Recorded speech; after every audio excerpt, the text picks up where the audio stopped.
Major funding for KPBS Evening Edition has been made possible in part by Bill Howe Family of Companies, providing San Diego with plumbing, heating and air, restoration, flood and remodeling services for over 40 years. Call 1-800-BILL-HOWE or visit billhowe.com. And by the Conrad Prebys Foundation, Darlene Marco Shiley, and by the following.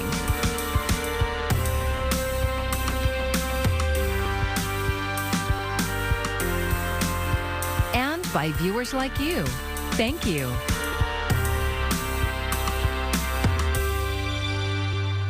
A crumbling cliffside north of San Diego already brought commuter trains to a halt. Now, California is declaring it an emergency. Thanks for joining us. I'm Maya Trabulsi, and that declaration means track repairs are on the way. But until the work is done, people who rely on train service between Oceanside and Irvine will have to find other transportation. KPBS North County reporter Tanya Thorne has the latest. Jeanette DeCondi often visits family in San Diego. Today, she was heading home to Santa Barbara and found out the hard way that all train service was suspended between San Diego and Orange counties. And I do this often, and it's Santa Barbara to Solano Beach. And I do text alert, I do it online, and nobody alerted me. So my son's a surgeon, he goes off to the early OR, drops me off in the dark, and I should have gotten a 6:40 train, but it never showed up. Instead, a staff member directed DeCondi to the alternate services being provided to travelers. I'll take you to, where are we, Oceanside, and then you can catch a bus in 4 hours to go to Irvine, where you can then pick up the train, and I think that might be my bus. So, not happy. DeCondi says she's glad the tracks are getting repaired, but her trip got delayed by almost 6 hours. And this will be the situation for another 30 to 45 days because of shifting in the coastal cliffs in San Clemente. Repairs to the tracks got approved in a California Transportation Commission meeting yesterday. Where we find ourselves today is dealing with a set of issues that really have accelerated over the last month as it relates to, the last 2 weeks as it related to the storm surge. And we have, as Paul indicated, asked our board to take emergency actions. Daryl Johnson, the CEO of the Orange County Transportation Authority, said suspension to this busy corridor establishes an emergency. It is the second busiest passenger rail corridor in the country. The Department of Transportation and Caltrans have had a long-term investment in this corridor since 1976, and there's more than 70 freight trains per day in some areas and more than 150 passenger trains in the area. What is less well known is this is also a designated national defense rail corridor. Anchors will be placed into bedrock to help stabilize the ground movement in San Clemente. Train service is expected to reopen in November, with construction continuing until next year. The estimated cost is approximately $12 million, and the timeframes are subject to change. Tanya Thorne, KPBS News. Throughout San Diego County will be free tomorrow. KPBS Metro reporter Andrew Bowen says Free Ride Day is back just in time for the Padres season closer. Public transit has already been seeing a boost in ridership, in part due to high gas prices. And if past years are precedent, Free Ride Day on Wednesday will see another surge in people taking buses, trolleys, and trains. It is a great opportunity for veterans and seniors and any San Diegan out there who may want to try our transit system. Maybe you've never tried it. Hey, tomorrow, October 5th, Free Ride Day is the day we want you to come out and give our bus and trolley system a chance to earn your ongoing support and utilization. This year's Free Ride Day coincides with California Clean Air Day. Cars and trucks are the largest source of greenhouse gas emissions in San Diego County, and the region's climate goals depend on more folks replacing car trips with public transit. But leaders are also pitching transit's convenience, especially for big events like Wednesday's Padres game, the last of the regular season. The team's leadership says many fans took the trolley to Petco Park for the first time this season. Obviously, the themes of ease, affordability, I heard that over and over again, avoiding those downtown parking hassles. The free rides Wednesday also extend to North County's buses and coaster and sprinter trains. Andrew Bowen, KPBS News. Tijuana gas stations are capitalizing on California's record high gas prices. KPBS border reporter Gustavo Solis found several stations advertising cheaper gas to commuters heading to San Diego. The signs are everywhere, written in big, bold letters spelled out in English.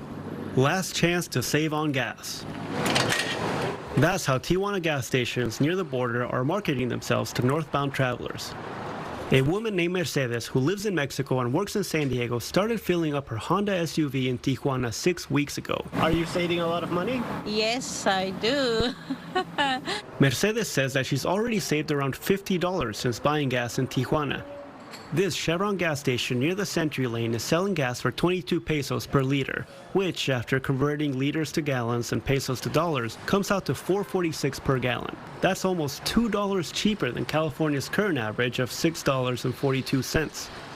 Gas prices in San Diego and throughout California have been dropping during the late summer months, but they've spiked again in recent weeks. Experts at AAA say that the price increase is because of maintenance work at some California refineries. Mexican gas is less expensive because the federal government subsidizes oil companies there. And emission standards aren't as high as in California. Sonia Elena Lopez is an attendant at the gas station. She says roughly 70% of her customers are American. Son muy buenos porque dejan muy buena propina. Lopez says that Americans tip in dollars. She's already gotten a couple of $20 tips this year.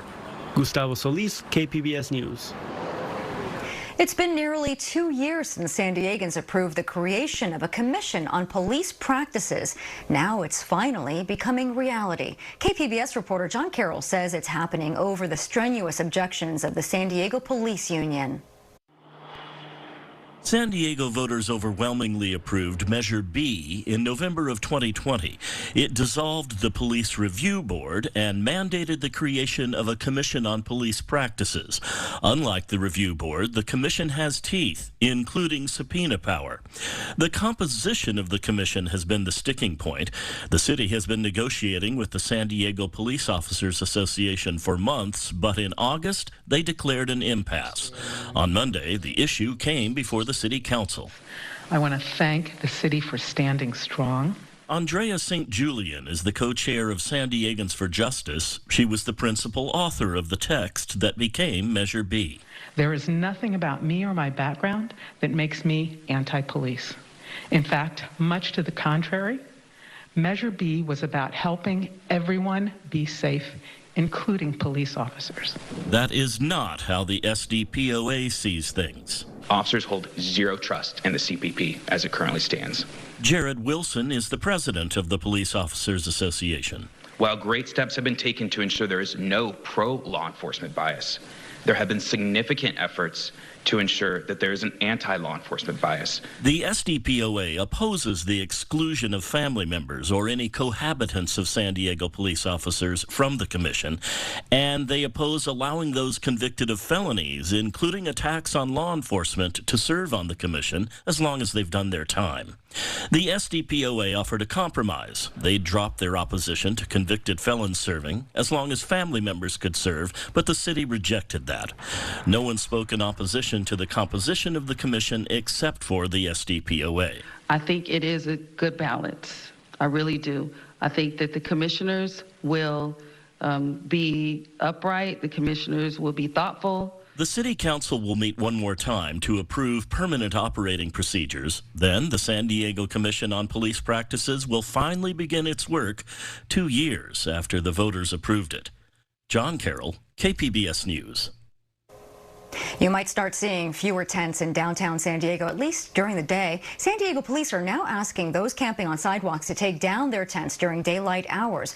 A couple of weeks ago, high-profile comments by former basketball star Bill Walton brought added attention to ongoing complaints. Business owners and the gas lamp say it's a tough situation, while homeless advocates say this has been done before. If I see somebody staying here or sleeping, I'd say, you know what? Business, you have to walk away, and they usually do. And I feel bad for both sides. I mean, nobody wants to look at something that's unpleasant, but don't just chase them away. That's not helping solve the problem. Those who don't take down their tents could face enforcement, including citations. It's part of a larger progressive enforcement strategy laid out by San Diego's mayor in June. As many Americans are attempting to cope with higher prices from the pump to the grocery store, there's a rising concern brewing among CEOs. Brian Todd reports on the signs we could be headed into a recession. The stock market tumbles. Gas prices on average start to tick up after dropping for more than 3 straight months. All coming with punishing interest rate hikes, the last one just announced this week by the Fed. Its chairman saying he understands American sticker shock. We have got to get inflation behind us. I wish there were a painless way to do that. But for many Americans, recession jitters have set in. The cost of living, it'd be nice if it came down a little more, but that's not going to happen, so we'll see what happens. American anxiety is high, obviously. It's also self-fulfilling. So the more you think about it, the more you create it. While no one knows for sure if there will be a recession, some analysts believe if it comes, it will likely happen sometime next year, as the fallout from rising interest rates starts to affect Americans' spending patterns. But for some, it feels like recession is already here. My wife owns a small business that she bought from her father's estate, and she's been slammed by inflation and by supply chain issues. And we're worried about the economy, the general economy. Analyst Dylan Radigan says the housing market is the factor which could have the biggest psychological effect on Americans. And the news on that front isn't good. Mortgage rates continue to climb. More people are being priced out of the housing market, and home sales are declining. That creates a slowdown in how people feel, which changes their behavior relative to travel, restaurant, shopping, other expressions of economic confidence. Another contributor to the recession jitters, prices at the pump. Nothing is more important to the collective psyche and to our perceptions of our own finances and the economy's performance than how much it costs us to fill our gasoline tank. Analysts say despite the recent slight uptick in gas prices, they're generally at a decent level for the moment. And Radigan says Americans should look at the potential for recession as an opportunity. It's an opportunity for everybody to review how they deal with money. Do you really need a new car? Do you really need extra subscriptions? Do you really need more travel? I'm Judy Woodruff. Tonight on the NewsHour, the Supreme Court hears a key voting rights case that could affect future elections. Coming up at 7 after Evening Edition on KPBS. As we head into fall, concerns continue about the spread of COVID-19, the flu, and other illnesses. Health experts say the best way to protect yourself from getting severely sick is to get vaccinated. Mandy Gaither has more on how to make the process easier. It's that time of year again when viruses tend to ramp up. It's definitely vaccine season right now. The two most recommended to get before fall gets in full swing, an updated COVID-19 booster and a flu shot. This year it's going to be even more important to do both. That's because the flu season is expected to be more severe this year. Coupled with COVID-19, that could mean crowded hospitals. Dr. Barbara Bauer with the Ohio State's Wexner Medical Center says you can make the process of getting all those shots easier by stacking vaccines. Really, there's no data to show that if you get them all on the same day, that's going to make you feel worse or, it's going to cause you more side effects because you got 2 or 3 shots instead of just 1. Bauer says to also take time to rest. Don't be afraid to give yourself a little break after getting fall vaccines and have over-the-counter pain medication on hand that can help relieve any discomfort. Finally, start early so your body has time to build up a defense to the viruses. Go ahead and get them, between now and absolutely, I would say no later than the first week of November. For Health Minute, I'm Mandy Gaither. It's been 3 years of record drought, and officials say California will likely stay dry. The end of the water year was on Friday, marking the driest January to March period in at least 100 years. The state also saw record rainfall in October. Scientists say this weather whiplash will likely become more common with the warming of the planet. In fact, we are actively planning for another dry year because we cannot predict whether or not water year 2023 will be wet or dry. We can't just continue thinking of drought as something that happens occasionally and we go about our normal way of life once the drought is over. We really are transitioning to different conditions that we need to plan and adapt for. Snowfall in California mountains provide the state with about a third of our annual water supply. Last year's levels were far below the state average. The state's reservoirs are at 69% of their historical levels.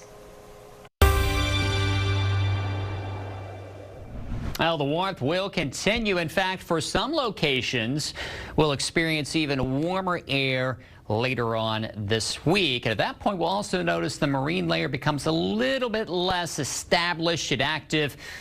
Could be talking about weekend downpours and thunderstorms. Some areas stand the chance. I'll let you know what to expect here in just a moment. Let's talk about the short term here first for tonight. And indeed, we still do have that onshore flow, that marine layer in place. So there will be some low clouds, not only at the coast, but even into some of the western valleys. Temperatures dropping off into the mid 60s around San Diego, 66 Chula Vista, Borrego Springs down to 71. Heading into Wednesday, we'll warm things back up. It will be warm and primarily dry as we talk about, again, temperatures climbing back up into the triple digits around Borrego Springs, one of the warmer days of the week. 75 Mount Laguna, Ramona topping off into the mid 80s, San Diego at 75, and that's very close to normal for this time of the year. We'll notice as we work our way into Thursday, a little more seasonable out to the east over the mountainous terrain of the deserts, and we'll continue to see the warmer air begin to make its move toward the coast. In fact, we'll be peaking here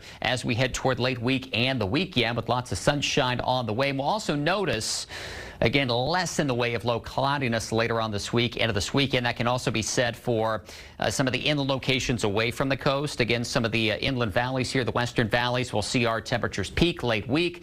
We'll start to see those numbers coming back down just a bit as we head our way into the upcoming weekend, as there will be an increase in moisture coming in, and that moisture could even lead to a couple of downpours and a thunderstorm toward the mountains. Notice that Saturday and Sunday, temperatures coming back down a bit. Our heat will be peaking here the next couple of days into the deserts, and here too we'll see those temperatures falling back by Sunday. Could even see a spotty thunderstorm by Sunday afternoon. For KPBS News, I'm meteorologist Justin Povick. Well, I was born a coal miner's daughter in a cabin on a hill in Butcher Holler. The woman known as the Kentucky coal miner's daughter has died. Loretta Lynn was an icon of country music. Her family announced that she died today at her home in Tennessee at the age of 90. Her best-selling 1976 autobiography was turned into a movie starring Sissy Spacek, and Spacek won an Oscar for her portrayal of Lynn. Lynn was known for her songs of pride as a woman in Appalachia. Her hits include Coal Miner's Daughter, You Ain't Woman Enough, and The Pill. And you can learn more about her life in the Loretta Lynn American Masters special. It will air on Friday night on KPBS2 and Sunday afternoon on KPBS. Or you can stream it anytime with Passport in the PBS video app. Common Ground Theater has been around since the Civil Rights era. Now it starts a new era as the theater in residence at La Jolla Playhouse. KPBS arts reporter Beth Accomando shows us how the theater company is expanding its reach. For more than a decade, La Jolla Playhouse has opened up its campus and offered resources such as rehearsal rooms and performance spaces to smaller companies as part of its ongoing Theater in Residence program. We really look for companies who are showing that a record of longevity, that they already have made a mark on this community. The latest beneficiary of the Playhouse's program could not fit the bill better, since it's been serving the San Diego theater community since the 1960s. Common Ground Theater is known in the United States of America as one of the 3 longest-running African-American theater companies. Yolanda Franklin recently stepped into the role of Executive Artistic Director for Common Ground Theater. The company's mission is to support and lift up artists of African descent and to entertain, educate, and connect with audiences of all kinds. We were really taken by all of the work that Common Ground is doing within the community. Just seeing the way that Yolanda Franklin and the team over at Common Ground have been hustling and getting things done, and just at the most grassroots level. Yes! So excited. Franklin is excited about the program that was founded by the Playhouse's artistic director, Christopher Ashley. It's like a year-long masterclass that you keep going to every Tuesday with Christopher Ashley, Nicole Kitchen, and the whole staff. I couldn't be more thankful as an individual. I couldn't be more grateful as an artist and as an advocate and now community leader. I am really excited about what it's going to do for the future. Common Ground is utilizing this year in residence to spread out their productions because they have so many different types of events that they're doing, and there's so many things that they want to do that we are able to spread out the resources of the residency really fully throughout their full season. Common Ground is currently rehearsing Sense of Love, which Franklin is directing. It began as a screenplay, then became a novel, and now Cheryl Mallory Johnson has turned it into a play for what Franklin has envisioned as a Black love series. I don't see stories about Black love. I see stories that too often deal with the oppression of Black people and us overcoming oppressions and our struggles. And I think this is a very refreshing story. This story, as we're in the rehearsal room, we're seeing that it has so many different facets to it. You haven't thought this through? No, I haven't thought anything through. Damn, Clea! It focuses on love lost, love found, love trying to be realized and not knowing if that's going to happen. What inspired me to write it is seeing people around me, friends, in relationships, and what people bring to the table and what gets in the way of love and what people don't recognize when they're dealing with their interpersonal conflicts. And I wanted to show how when you're in a relationship, you don't see that. We all have our sorrows, Stephen. Franklin hopes Sense of Love has something for everyone as Common Ground enters a performance space from the Playhouse that's twice the size of the company's old venue.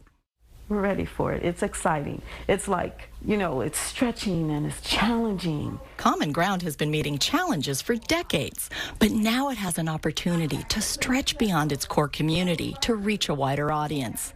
Beth Accomando, KPBS News.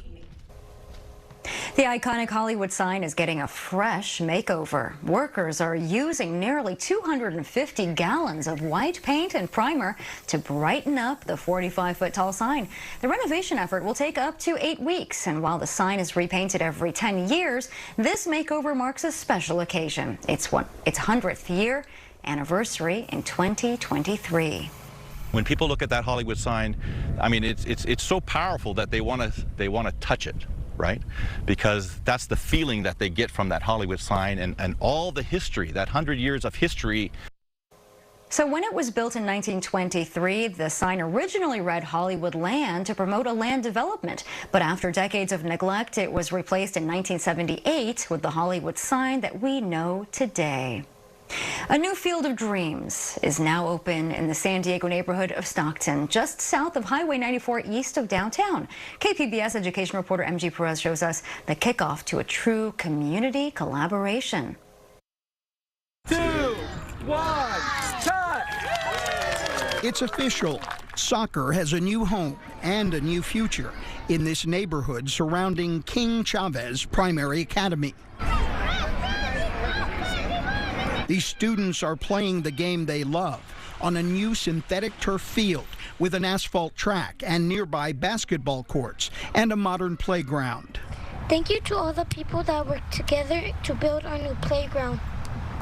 We know it was a lot of hard work, but we want you to know that we really love it. 7-year-old Alan Cruz is a spokesman representing his classmates who have already started playing on this joint-use field created in a partnership between the City of San Diego and the San Diego Unified School District. The $4.3 million project was mostly paid for by local taxpayers who approved bond money to repair, renovate, and revitalize this neighborhood school.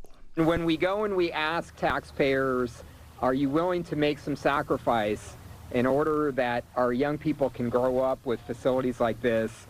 The taxpayers say yes again and again and again. The community collaboration even has San Diego Mayor Todd Gloria in the middle of the action. The loyal professional men's soccer team is involved in supporting students, too. It's about growing the game. It's about growing access to the game. And at San Diego Loyal, we're very focused on the community and how we can not only give back, but help them grow and learn and have dreams. While this new space is a benefit for students, it is also a gift to the community. The soccer field and playground areas will be open even when the school is not. And there are many other joint projects planned around the city. For now, this is a field of dreams for the students and neighborhood kids here. By the way, Alan Cruz told us if his professional soccer career doesn't work out, he plans to be a comedian. Why did the chicken cross the road? Why did the chicken cross the road? Because he went to go get some KFC. And he scores. MG Perez, KPBS News. And here's a look at what we're working on for tomorrow in the KPBS newsroom, the push to unionize Starbucks workers. NPR's Morning Edition details the progress made this year and how the coffee chain is pushing back. And on KPBS Midday Edition, the San Diego Zoo expands its successful breeding program. Learn about its work to boost a rare and endangered turtle species. And you can find tonight's stories on our website, kpbs.org. Thanks for joining us. I'm Maya Trabulsi. Good night. Major funding for KPBS Evening Edition has been made possible in part by Bill Howe Family of Companies, providing San Diego with plumbing, heating and air, restoration, flood and remodeling services for over 40 years. Call 1-800-BILL-HOWE or visit billhowe.com. And by the Conrad Prebys Foundation, Darlene Marco Shiley, and by the following.